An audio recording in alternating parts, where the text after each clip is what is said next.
पूरी दुनिया में मशहूर 7 लोगों के आखिरी वर्ड क्या थे, यानी मरने से पहले इन लोगों ने क्या कहा, आइए जानते हैं इस वीडियो में। इस लिस्ट में एल्बर्ट आइंस्टीन और अलामा इकबाल जैसे लोगों के भी नाम हैं, तो चलिए वीडियो शुरू करते हैं। Number 1, Diana princess of Wales. 1 जुलाई साल 1961 में डायना प्रिंसेस का जन्म यूनाइटेड किंगडम के सैंड्रिघम नाम के शहर में हुआ था। अगर आप इन्हें नहीं जानते तो आप किंग चार्ल्स को तो जानते ही होंगे। दरअसल डायना प्रिंसेस ने किंग चार्ल्स से ही शादी की थी। हालांकि ये शादी ज्यादा लंबे वक्त तक तो नहीं चल पाई और दोनों ने डाइवोर्स लेने का फैसला किया। लेकिन डायना प्रिंसेस को एक समय में पूरी दुनिया जानती थी, क्योंकि दुनिया के किसी भी कोने में अगर किसी इंसान के साथ बुरा होता था तो उसके खिलाफ वो आवाज जरूर उठाती थी। और सिर्फ इतना ही नहीं, डायना की मुलाकात एक बार एक एड्स के पेशेंट से हुई थी और डायना ने उन्हें गले लगाकर कहा था कि तुम जल्दी ठीक हो जाओगे। और ये पहला वाकया है जब किसी इतनी मशहूर सेलिब्रिटी ने किसी एड्स के पेशेंट को गले लगाया हो। लेकिन 31 अगस्त 1997 में एक एक्सीडेंट के दौरान उनकी मौत हो गई और डॉक्टर बताते हैं कि इस दुनिया को अलविदा कहने से पहले उनके आखिरी अल्फाज थे कि oh my God what happened. हालांकि बहुत से लोग इसे एक हादसा नहीं बल्कि इसे कत्ल की शक्ल भी देने की कोशिश करते हैं, लेकिन हकीकत ये है कि अपनी खूबसूरती और अपनी काबिलियत के दम पर पूरी दुनिया में अपनी पहचान बनाने वाली डायना अब हमारे बीच नहीं है। नंबर 2, अलामा इकबाल। अलामा इकबाल पाकिस्तान की एक बेहतरीन शायर रह चुके हैं, जिनकी शायरियों को आज भी बड़े प्यार से सुना और सुनाया जाता है। अलामा इकबाल का जन्म 9 नवंबर 1877 सियालकोट पाकिस्तान में हुआ था और शुरुआती पढ़ाई तो इन्होंने लाहौर से पूरी की, लेकिन आगे की पढ़ाई के लिए ये जर्मनी चले गए और वहाँ से इन्होंने PhD पूरी की। और हैरानी की बात तो ये है कि जर्मनी में ये इतना ज्यादा पॉपुलर है कि आज भी इनके नाम की एक सड़क जर्मनी में मौजूद है। हालांकि 21 अप्रैल 1938 को वो इस दुनिया को अलविदा कह गए। और इंटरेस्टिंग बात यह है कि अल्लामा इकबाल को अपनी मौत से पहले ही पता था कि अब वो इस दुनिया से जाने वाले हैं, इसलिए वो अपने दोस्तों के बीच बैठे और अपने सर पर हाथ रखकर या अल्लाह बोला। उसके बाद उनकी डेथ हो गई और उनकी ये आखिरी वर्ड्स भी थे। Number 3, Albert Einstein. आप में से शायद ही कोई इंसान होगा जो अल्बर्ट आइंस्टाइन को नहीं जानता होगा, क्योंकि साइंस की दुनिया में अगर किसी इंसान का दर्जा सबसे ऊपर है तो वो है अल्बर्ट आइंस्टाइन, जिन्होंने अपने आविष्कारों और अपने दिमाग की काबिलियत से लोगों को जिंदगी जीने का नया तरीका सिखाया है। अल्बर्ट आइंस्टाइन का जन्म 14 मार्च 1879 में हुआ था। ये फिजिक्स के एक प्रोफेसर थे और आज आप और हम जिस एनर्जी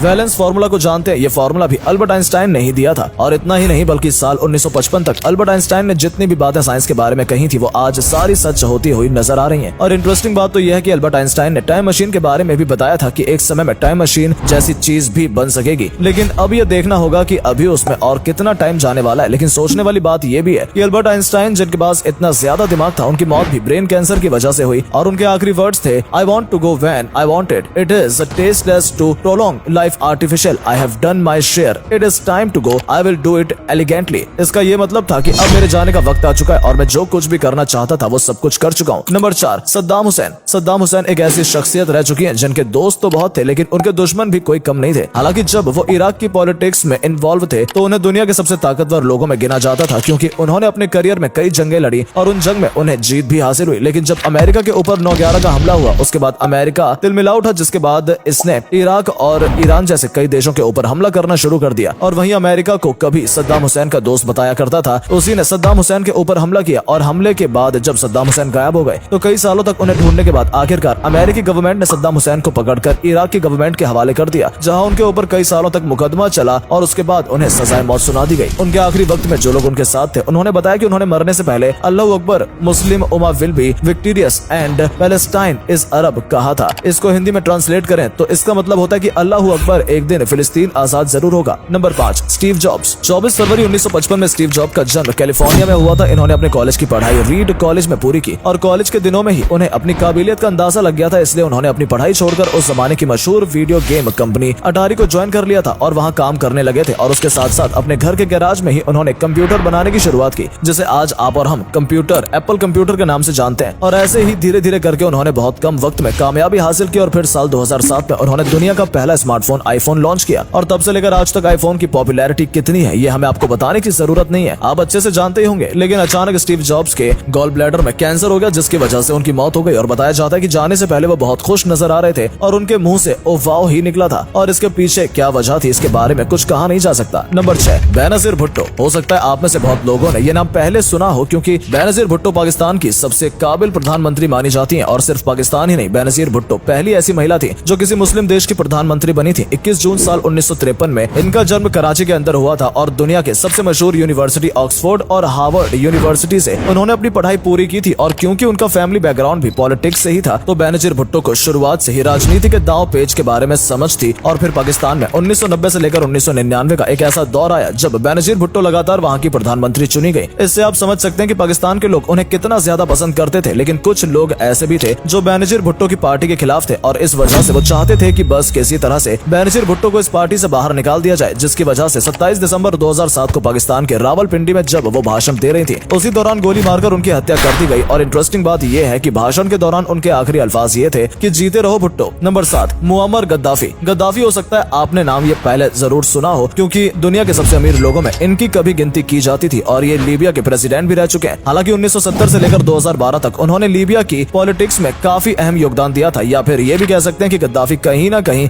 लीबिया देश में तानाशाही से सरकार चलाना चाहता था, क्योंकि जब तक वो लीबिया का प्रेसिडेंट था तब तक लीबिया के अंदर कोई इंसान बिना उनकी परमिशन के कुछ भी नहीं कर सकता था। इस वजह से लीबिया की जनता उनसे काफी नाराज थी और इस नाराजगी की सबसे बड़ी वजह ये थी कि जहां लीबिया के लोग भूखे मर रहे थे, उसी समय उनके घर के बाथरूम से लेकर बेडरूम को गोल्ड से तैयार किया जा रहा था और ये बात लोगों को बिल्कुल भी पसंद नहीं आई, जिसकी वजह से लोग इनके खिलाफ हो गए और एक लंबे संघर्ष के बाद लीबिया के लोगों ने 20 अक्टूबर 2011 को गद्दाफी का कत्ल कर दिया। और आपको बता दें कि ये कत्ल लीबिया के किसी एक इंसान ने नहीं बल्कि पूरी भीड़ ने किया था और मरने से पहले उनके आखिरी वर्ड्स यही थे कि आखिर मैंने तुम्हारा क्या बिगाड़ा है। तो दोस्तों, ये थे दुनिया के 7 ऐसे मशहूर लोग जो किसी समय में पूरी दुनिया में मशहूर हुआ करते थे, लेकिन कुछ लोगों को तो कुछ बातें बोलते वक्त ये अंदाजा भी नहीं था कि ये उनके आखिरी अल्फाज भी हो सकते हैं, जिनमें सद्दाम हुसैन और गद्दाफी जैसे लोग भी शामिल हैं। तो अगर दोस्तों आपको वीडियो पसंद आई या वीडियो के जरिए कुछ जानने का मौका मिला हो तो हमारी वीडियो को लाइक करें, और अगर आप इस वीडियो को फेसबुक पर देख रहे हैं तो हमारे फेसबुक पेज को भी जरूर लाइक और फॉलो करें ताकि ऐसी ही वीडियो आप तक पहुंचती रहे। धन्यवाद।